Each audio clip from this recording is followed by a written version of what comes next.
Lepo pozdravljeni, hvala lepa, da ste se odzvali našemu povabilu. Smo v polčasu Golobove vlade in pametni vedno ob polčasu naredijo analizo in sprejmejo eventualne korekcije za politično delovanje v naslednji polčas. Za nami sta torej 2 leti vlade dr. Roberta Goloba.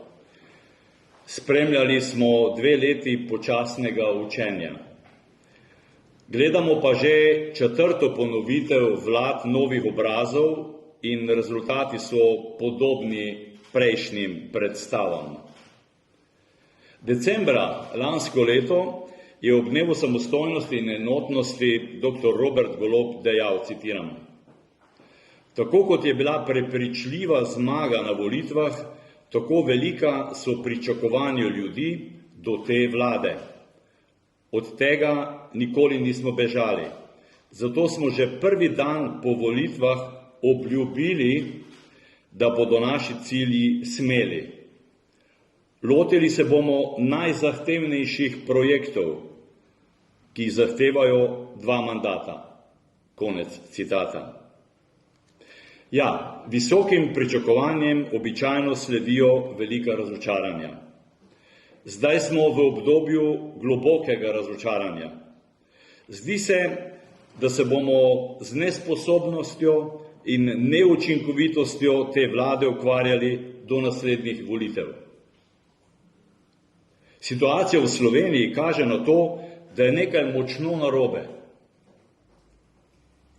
Val stavk v javnem sektorju, nezadovoljstvo zdravnikov, pravzaprav vseh zaposlenih v zdravstvenem sistemu, opozorila gospodarstva, da gremo v napačno smer, to so besedne zveze gospodarstva, gremo v napačno smer, nezadovoljstvo ljudi na poplavljenih območjih, ki še vedno čakajo na prve konkretne ukrepe vlade.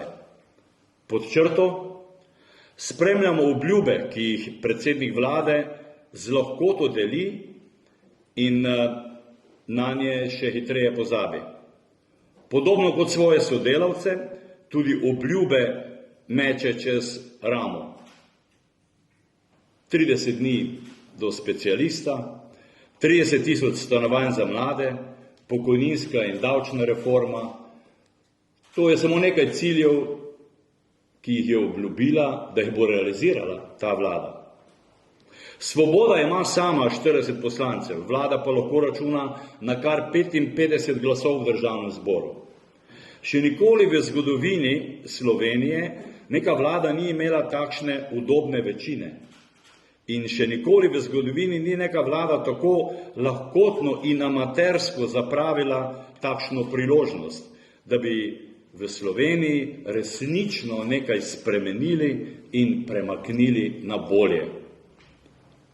Vlada očitno v situaciji ni kos. Izjemno slabo je, da nihče več ne verjame besedam predsednika vlade. Ljudje so izgubili upanje, da Slovenija lahko postane uspešna in urejena država.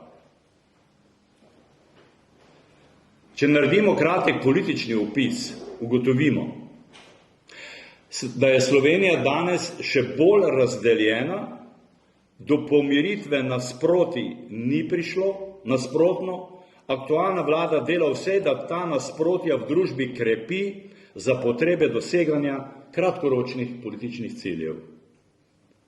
Groba politizacija ključnih institucij te države in zlorabe represivnih organov, to ugotavljamo. Povezave vrha policije, NPU in obveščevalnih služb z Robertom Golobom, to zaznavamo. Občutek strahu, kam nas lahko vse to pripelje. Obstajajo, lahko rečemo, vladni mediji, ki se jih uporablja za diskreditacijo političnih nasprotnikov in za lansiranje afer. Cilj Golobove vlade je privatizacija energetike in temu so pravzaprav podrejeni vsi cilji delovanja Golobove vlade. Privatizacija energetike. uvajanje uravnilovke in centralnega planiranja na vseh področjih. Ljudem se ne pusti, da delajo in ustvarjajo, da razvijajo svoje potencijale, svoje talente. Soočamo se s prepovedmi, z omejitvami, z višjimi davki in tako naprej. Smo, kot veste, ena najbolj egalitarnih družb na svetu. Ob 20-letnici vstopa Slovenije v Evropsko unijo ugotavljamo, da so nas v tem času dohitele in celo prehitele najmanj 4 države, s katerimi smo skupaj vstopili v povezavo. Ob času vstopa so bile te države močno za nami po vseh ekonomskih kazalnikih. In to pove vse o uspešnosti in učinkovitosti vlad novih obrazov v preteklem desetletju. Pred nami je zahtevno obdobje in ljudem moramo dati upanje, ljudem moramo povrniti upanje, ne pa jih ves čas omejevati. Kaj predlagamo v Novi Sloveniji? Spodbuditi je potrebno delo, ukrepiti moramo spodbudno poslovno okolje. Državne institucije in ljudi moramo spodbuditi, da delajo in ustvarjajo. Samo tako bodo prilivi v proračun večji in samo tako bomo lahko generirali novo rast in financirali socialno državo. Področje varnosti. Aktualna vlada podcenjuje resno grožnjo, ki jo prinašajo nelegalne migracije. Ljudje se počutijo nelagodno, krepi se strah.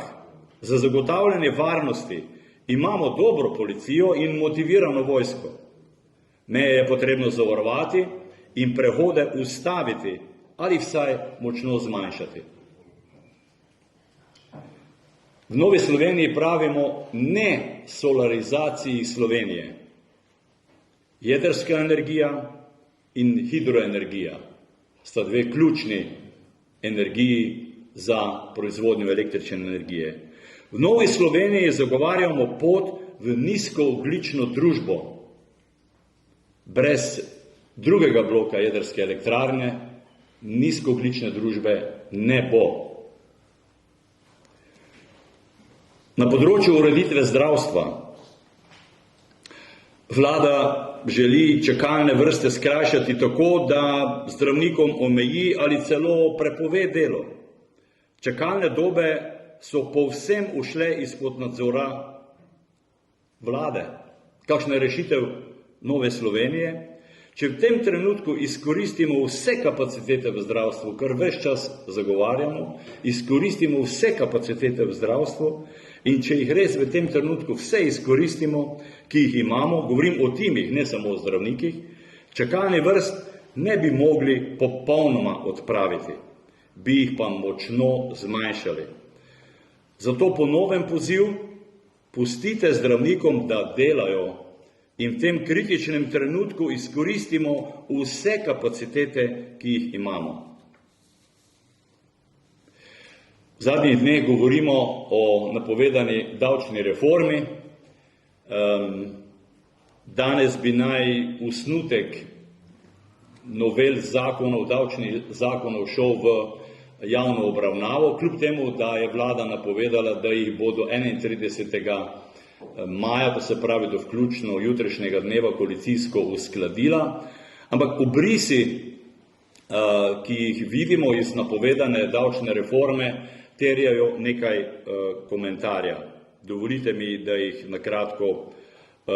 na kratko opišem opis oziroma pogled Nove Slovenije na napovedano davčno reformo.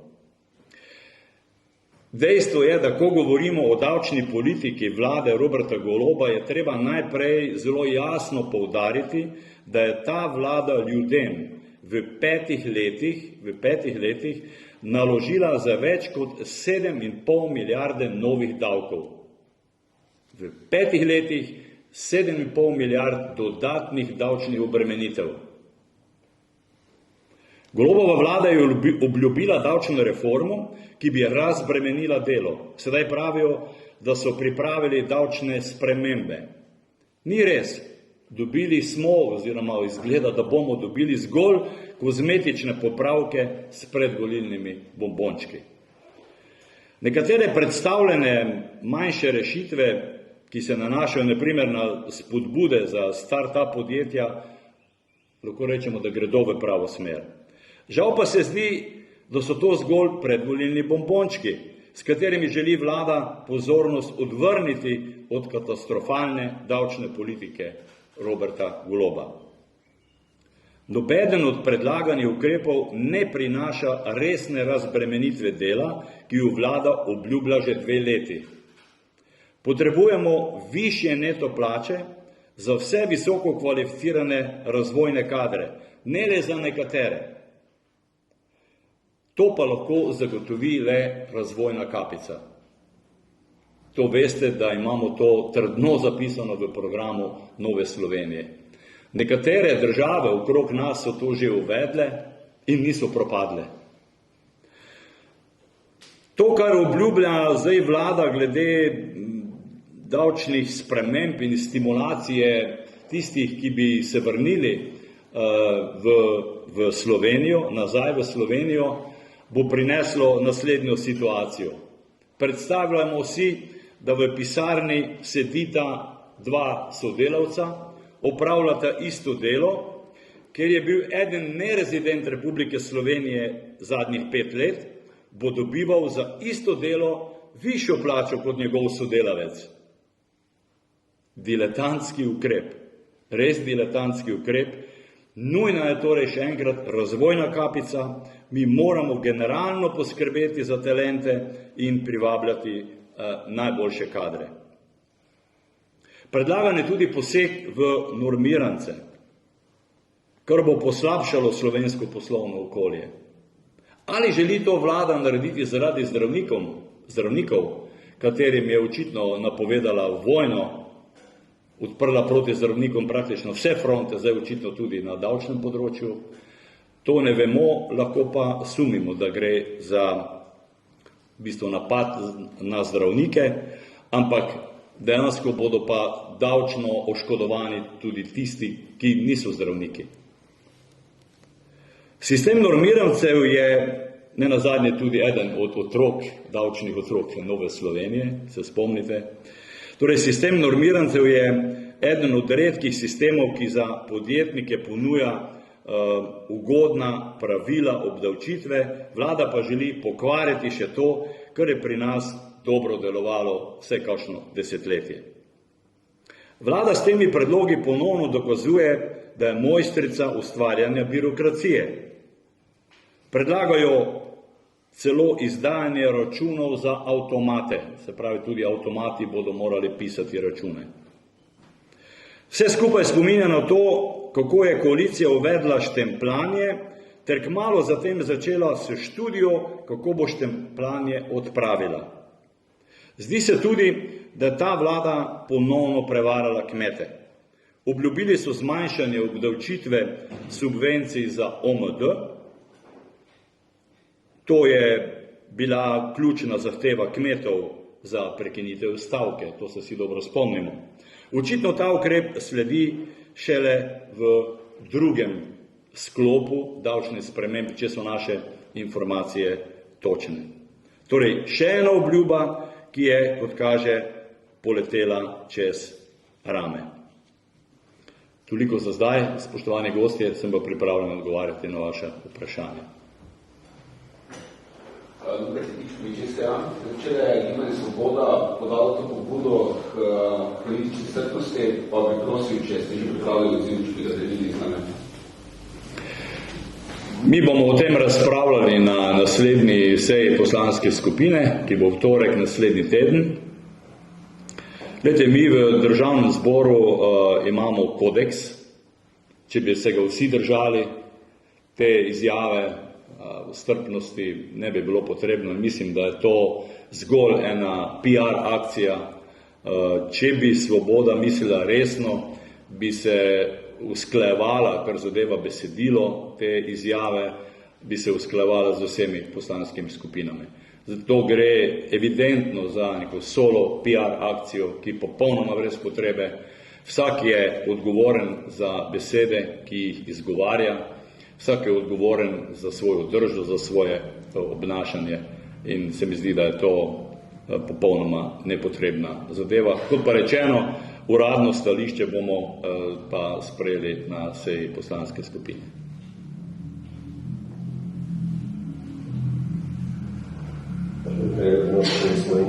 Me zanima, slišal smo, rekli ste vsak pamet naredi revizijo oziroma analizo v polčasu, pa me zanima, ali bo drugi polčas po vašem mnenju, ob vseh kritika, ki ste jih našteli in orisali, ta vlada preživela tudi celoten drugi polčas po vašem mnenju, ali ne vem, kako ocenjujete prihodnost? Hvala lepa, to je zelo logično vprašanje, ki se ga lahko z drugimi besedami tudi spremeni v to, ali bomo imeli predčasne volitve ali ne.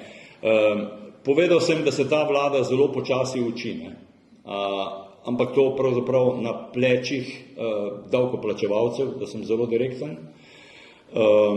Glede na zelo udobno večino in glede na zavedanje mnogih poslancev, ki so bili sedaj izvoljeni in morda nikoli več ne bodo, bo najbrž pod palico Roberta Goloba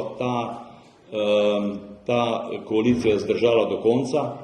To pomeni, da bomo imeli redne volitve čez približno 2 leti.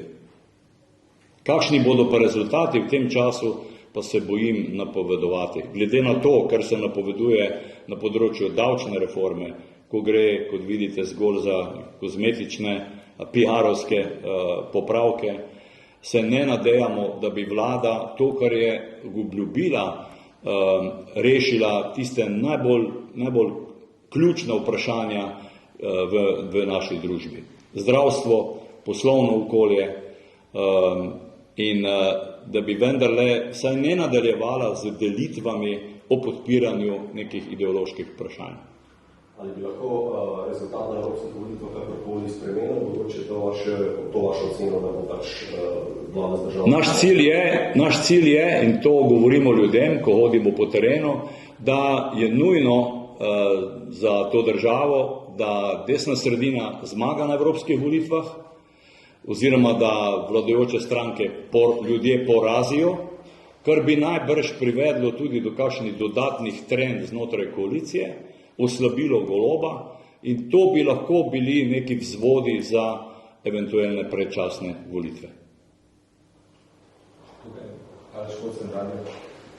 Mene pa zanima, da je vlada v danes predvidoma sprejela sklep o priznanju Palestine, poslala zadevo v Državni zbor, pa me zanima, kako boste vaša poslanska skupina o tem glasovali, glede na to, da je predsednik stranke nekje omenil, da temu sklepu ne boste nasprotovali. Kolega Cigler Kralja smo malo drugače razumeli, pa me zanima, kot vodja poslanske skupine. Hvala lepa za to vprašanje, ki je zdaj eno najbolj aktualnih. Gotovo je vlada s tem, ko je odprla to vprašanje priznanja Palestine, to zelo dobro premislila, tempirala prav na dneve pred volitvami v Evropski parlament. Glejte, teroristični napad Hamasa na Izrael 7. oktobra je bil pravzaprav za ves svet podoben šok kot teroristični napad na dvojčka 11. septembra 2001. Odbor za zunanjo politiko je sprejel odločitev pred meseci, da Izrael seveda ima pravico do obrambe, ampak v okviru mednarodnega prava, v okviru mednarodnega humanitarnega prava. Vseeno pa teroristični napad Hamasa na Izrael ne more biti upravičilo za nesorazmerno uporabo vojaške sile in morebitne kršitve humanitarnega in vojnega prava. Uporaba sile v Gazi strani Izraela je nesorazmerna. Škoduje mirovnim prizadevanjem, pa tudi mednarodnemu položaju Izraela. Slovenska zunanja politika slabo in nezadostno izkorišča možnost, ki jih Slovenija ta trenutek kot nestalna članica Varnostnega sveta OZN ima. V ničemer niso izpolnjena pričakovanja, ki jih je vlada predstavila na začetku procesa priznanja Palestine. Spopadi se niso končali, talci niso izpuščeni. Slovenija prav tako ne bo izpeljala priznanja Palestine v okviru večje skupine držav članic Evropske unije, ker bi naj imeli skupno zunanjo in varnostno politiko. Ampak bo enostavno naša vlada pri tem priznanju, mislim, da bo pri tem vztrajala, ampak očitno bo pri tem priznanju Palestine solirala. Cilj vlade torej ni zmanjšanje trpljenja Palestincev, ampak priznanje Palestine ta vlada intonira predvsem z bližino evropskih volitev. In temu bo sledilo tudi glasovanje poslancev Nove Slovenije. Mi sklepu, če bo prišel v državni zbor, sklepu za priznanje Palestine ne bomo nasprotovali. Ga pa tudi podprli ne boste. Prosim? Ga pa tudi podprli ne boste. Gotovo ne.